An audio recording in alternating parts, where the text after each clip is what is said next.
Hello and welcome to the Halcyon Top 5s list. My name's Leonides, I'm going to be your host for this episode. And on this episode, I'm going to take a stroll down nostalgia lane. Back when I was 6 or 7, I used to relish cartoons. I spent hours on hours watching these bastard things. And to whittle this list down to 5 was really kind of tricky, and there's one potentially rule-bending pick here, but hey, it's my list. What are you going to do? So what makes this list? Well, it has to be part of my childhood, so it has to be ranging from sort of 1995 up to about, what's reasonable to say, 2005? I want to say, in terms of when they first started coming out. Some of these cartoon series have been rebooted or they've received extensions to go beyond their original run, but I'm not really counting those. I'm counting the initial couple of seasons when I would have been watching as a kid.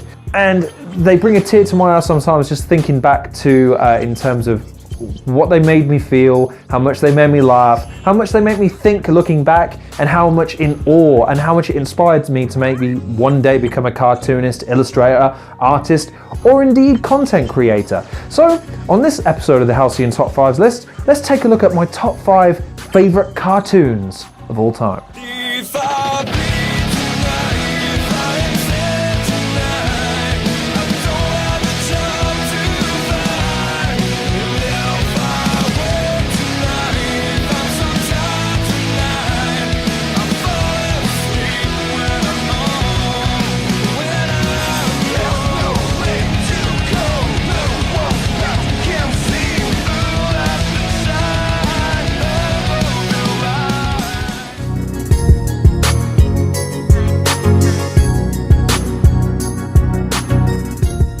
Coming in at number 5 is the cartoon that made me think one day commuting to work would be just like this, and my disappointment in learning that it's nothing like it is something that makes me sad to this day.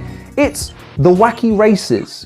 Ah, The Wacky Races, the cartoon that got me into watching cartoons in the first place. The Wacky Races is a quintessential old-school Hanna-Barbera cartoon style, full of slapstick, laughter track, colour characters with somewhat stereotypical quirks and backgrounds that me, you, and everyone know repeat themselves, but we pretend that they don't for funsies. But with a cast of classic characters that are still referenced today, inclusive of Penelope Pitstop, Dick Dastardly and Muttley, the format of each episode taking place in the form of a race across a different track with all sorts of antics and mayhem unfolding throughout the episode, as each of the racers use comically designed and often preposterous contraptions and weapons to gain an advantage. Some underhanded, some simply epic in their hilarity. Each race is destined to end with Dick Dastardly losing the race by the slimmest of margins, having spent most of the episode sabotaging himself, while trying to sabotage the other racers. The only exception to this is a fabled episode where Dick Dastardly actually wins.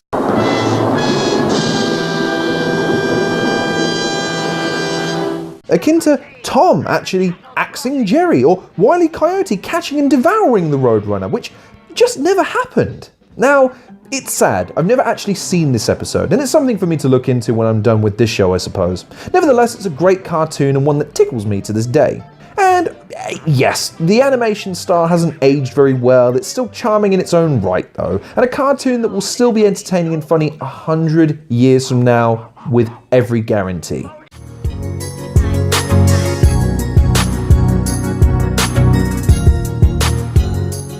Coming in at number 4, it's a cartoon show that probably lends itself much more in terms of its success to its creator and its license to a previous cartoon, but in my mind holds its own in terms of quality, in terms of its characters, in terms of its setting and its humour.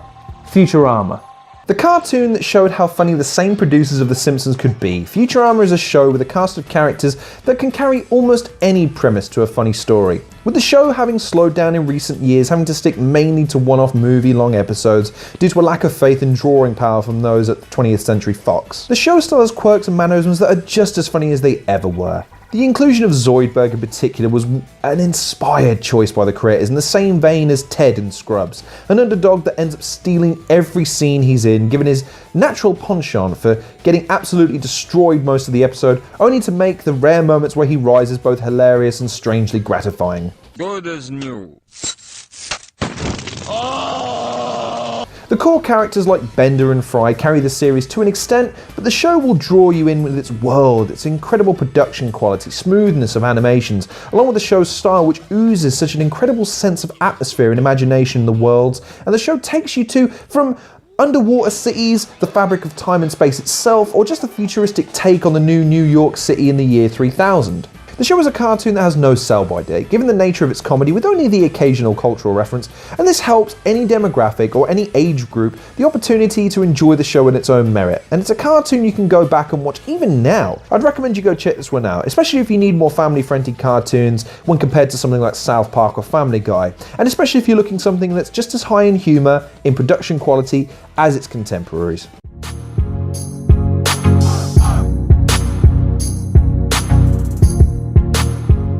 Coming in at number 3 is a cartoon series of the Saturday morning variety for me, back in the days when CITV and Kids TV and Sat TV, or whatever it was called back in the day, was prevalent.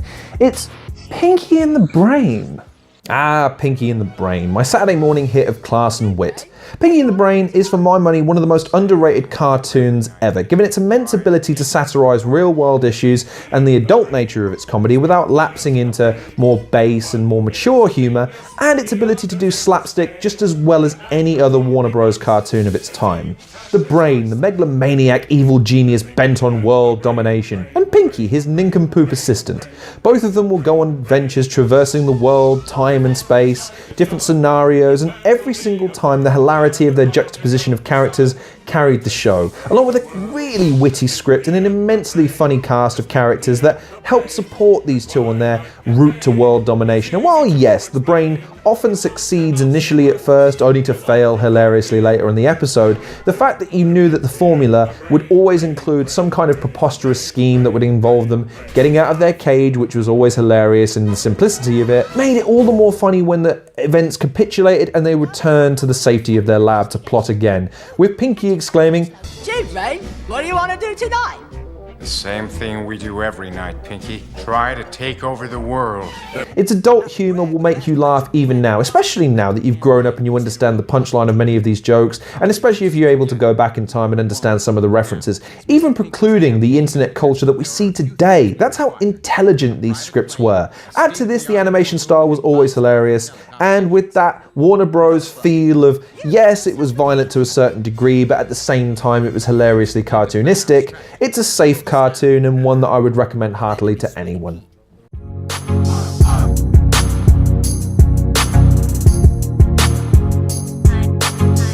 Coming in at number 2 is a kind of a broad choice, not only in terms of the amount of time it ran for, but also the kind of cartoons that fall under this particular bracket.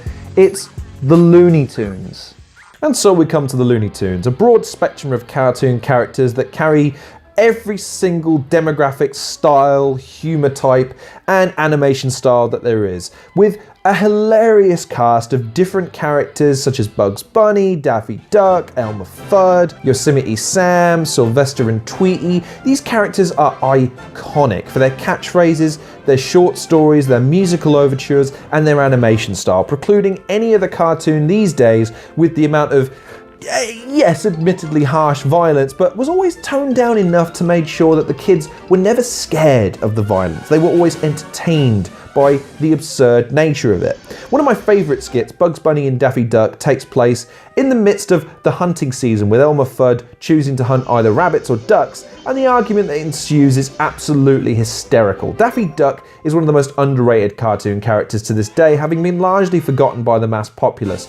Kids younger than 15, basically. And Bugs Bunny is an excellently cool character, and underrated again in his coolness, given that he is seen as a comedy figure, but in all of his cartoons carries himself with a swagger and self-assured nature that I couldn't help but gravitate towards when I was a kid. And then you have ancillary characters like, as I mentioned, Yosemite Sam or Elmer Fudd, who often act as the protagonist and the antagonist in most of their cartoons. And then you have other characters like Sylvester and Tweety, Foghorn Leghorn, Porky Pig, which all add to this magnificent universe of cartoon characters that have their own catchphrases and storylines that often meshed and overlapped with one another to create this universe that had these gravity and physics-defying moves that were just so funny and entertaining and well written, added to the music of merry melodies. Now, it must be said, Their marketability has taken a nosedive in recent years given their association with really bad movies, but it can't be underestimated the influence that these cartoons had on popular culture in their time, and even to a degree this day. And while yes, the younger population may only have some exposure to them due to memes and odd cartoons and odd pictures that they might be shared across themselves to illustrate one of their clever and witty remarks, it remains that the Looney Tunes is one of the greatest cartoons of all time and one of the funniest pieces of comedy of all time, beaten out by only one single cartoon franchise.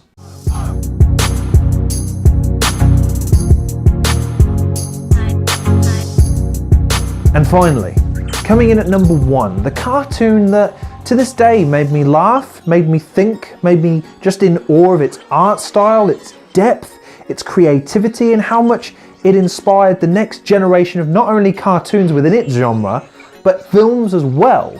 It's the Batman animated DC series. It had to be. It just had to be Batman the Animated Series. Tell me another cartoon that had the ability to be funny, had the ability to be action-packed, exciting, but legitimately terrifying to kids without making them not want to watch anymore. And add to this that it had the profound ability to not treat its audience, well, like kids, but without going so far as to alienate the child audience.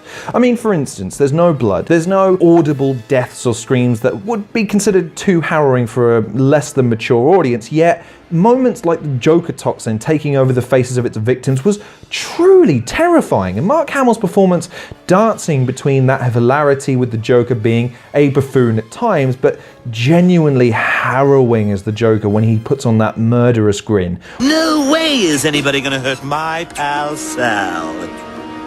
That's it. That's what I want to see. A nice big smile.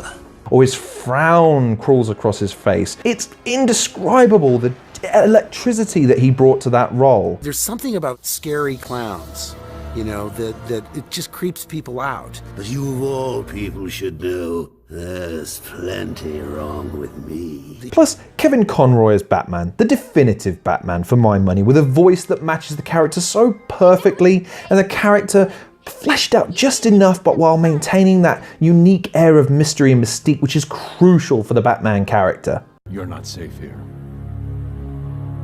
No one will worry about me. You're needed out there. I've been doing the character now for 20 years. The audience knows him as well as I do. They would know in a second if I did something inauthentic. His relationships with people like Alfred and intermediaries and ancillary characters such as in the movie, for instance, Master of the Phantasm, a previous love interest, and the emotional tie that he has to his parents is complex and compelling, and for my money is one of the best Batman films of all time, live action or cartoon. Add to this the animation style, slick, sophisticated, but so cool. Art Deco inspired, simple dark overtures with hues that invoke violence, that invoke terror, that invoke fear. Dark reds, dark greens, dark blues to always give a sense of foreboding of Gotham. This large and almost futuristic style city at times, but always with that gritty sense of danger and unease that comes from living in a city overrun with crime. The Batman animated series struck that perfect chord between mature and a less than mature audience, entertaining the masses with such a great sense of style, an excellent script, magnificent execution of characters, and is without doubt the undisputed best cartoon series of all time. So, there you have it. There's my top 5 of my favourite cartoons of all time. Researching this list was awesome. I would get to watch some of these old school cartoons and see some of my favourite shows and some of my favourite lines of all time. By the way, if you can't watch Roadrunner and still get tickled, there's something inherently wrong with you. And if you can't watch Mask of the Phantasm and then watch the new Justice League films and tell me that there isn't an easy way to make Batman cool yet relatable and human, you need to go f*** yourself.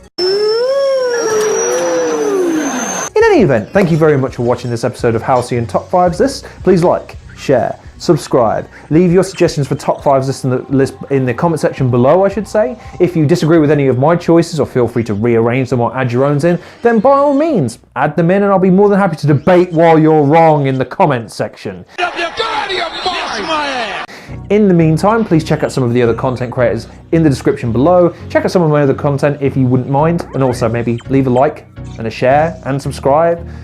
You know, just, you know, I don't care if you do it or not. It's no big deal. I'll just die a little inside if you don't. Yay! I'm learning bad lessons. Take care of yourselves. Hopefully see you guys in the next episode of the Halcyon Top 5s this. And I'll see you real soon.